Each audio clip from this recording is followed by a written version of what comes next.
Nisargadatta, he didn't say when you find the I amness, everything is going to be fine. I think you've added that bit on yourself.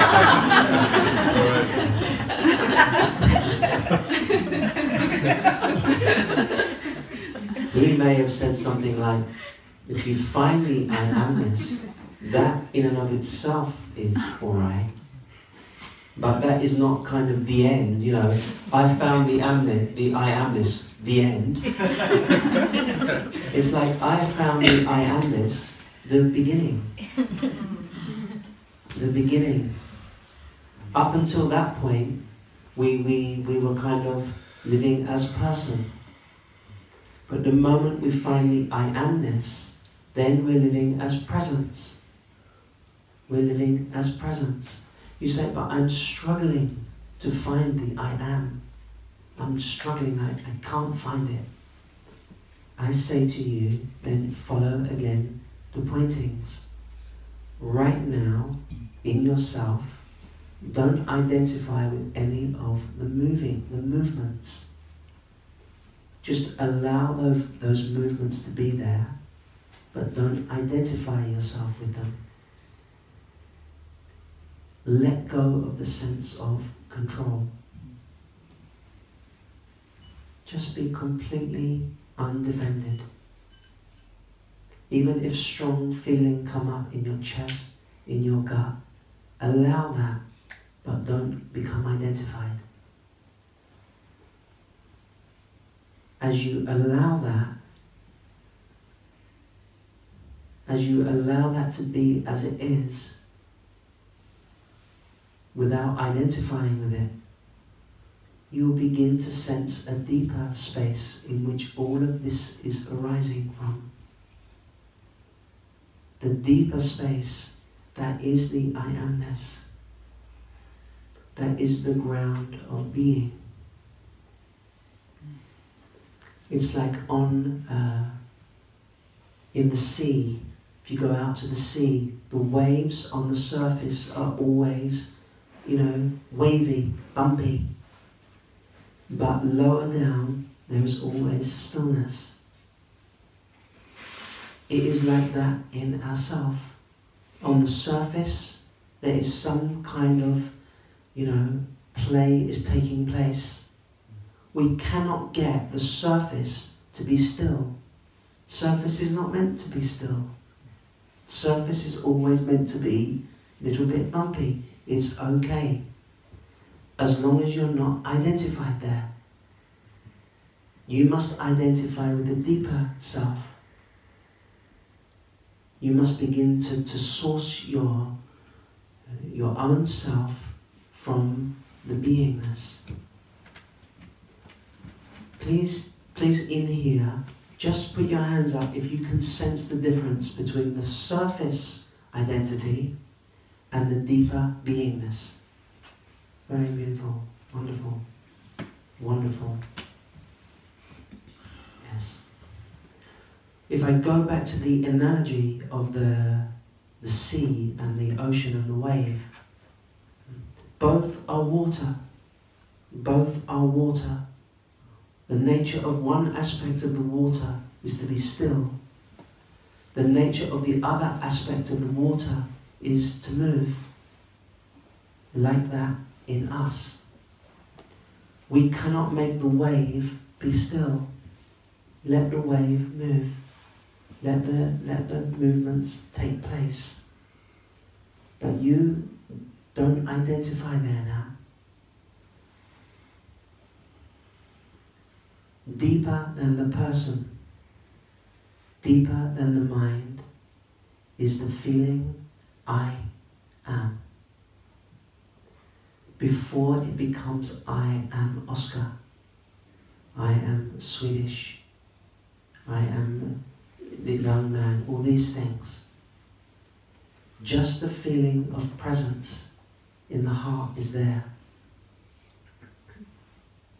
Just the sense, the spark of existence in the body.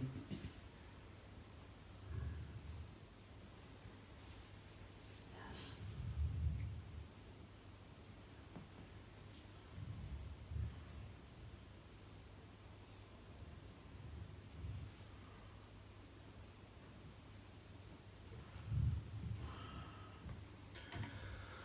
The thing is, I probably experience it very often, but I think it's supposed to be extraordinary. Too many ideas. Too many ideas. Yeah. Yeah. Too many ideas. Sometimes it is good to read books and listen to other people's experience and all this, but ultimately you have to come back to yourself. You know, this is why I say so many people, they see a master, they see a teacher, and they try to emulate them. They try to be like them. Like if you see Amma in India, you know, Amma is always hugging and, you know, hugging. And all the women, they want to be like Amma, you know, hugging. But maybe it's not their nature. All the men, they want to be like Ramana, you know, just silent. Maybe it's not their nature. Because the self isn't one-dimensional. It doesn't just play out one way for men, one way for women. It could play out in billions of ways. And every time they say, you know, if you're an awake being, you should, you know, have these 10 characteristics. You know, number 1, you know, always smiling all the time. Number 2, giving all your money to charity or whatever it is, all these things. The moment they try to put it into a formula like that, then God creates another one who's just nothing like that.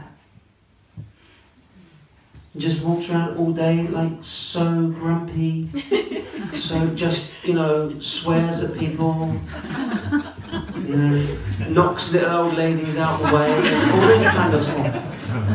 So how can that be a awake being?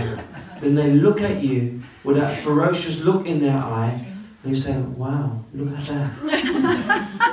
The spark of enlightenment is there. It's just not the way I read about it in my little book that said it was going to be like this. So your expression is going to be as it is. Don't try to fit into any particular box. Sometimes I say, read all the books you want, then finally put them all down and read your own book. Read your own book. The pages may not have been written yet.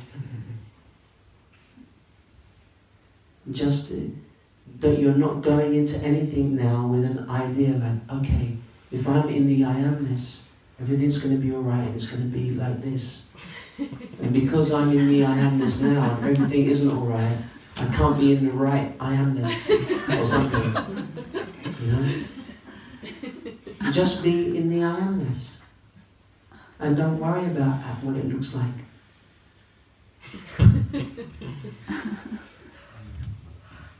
That sounds great.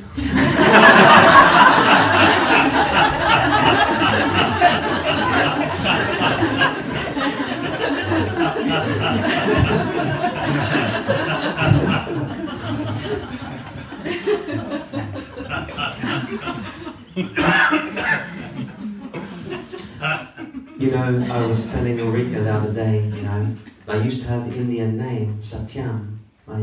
Spending a lot of time in India, and I used the name Satyam, means truth.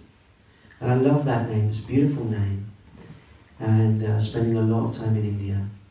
And then when I came back to England, you know, I was around my old friends and everything. And you know, they say, hi Paul, I say, oh, it's Satyam now. I say, yeah, you know, I've changed my name. And then I was starting to do satsang, so I say satsang with Satyam. And then I was looking at myself and I was thinking, but Paul, you know, you're actually just ordinary guy, and you know, you still like watching the football, you still like playing golf, you still like, you know, just ordinary things. So You know what, I love that period, but I came back to meetings in stillness with Paul, and it felt just right. Just right. Yeah, yeah, yeah. And you in yourself, you must find your own expression. Use Nisargadatta, beautiful teacher, use that as a pointer. You use all of these things as a pointer, but don't put yourself in any box. You find your own way, and your own expression is going to be unique. There's never been one like you. No, it's going to be unique how it is. And you just allow that. You just meet yourself and be as you are. And then you will see something beautiful is going to come out of that. People will love you for just being yourself. You are one person who isn't in a fight against themselves anymore. It's like your fight with God is over because you've accepted as you are. Yeah. Thank you, Paul. Thank you. Thank you. Thank you, Oscar.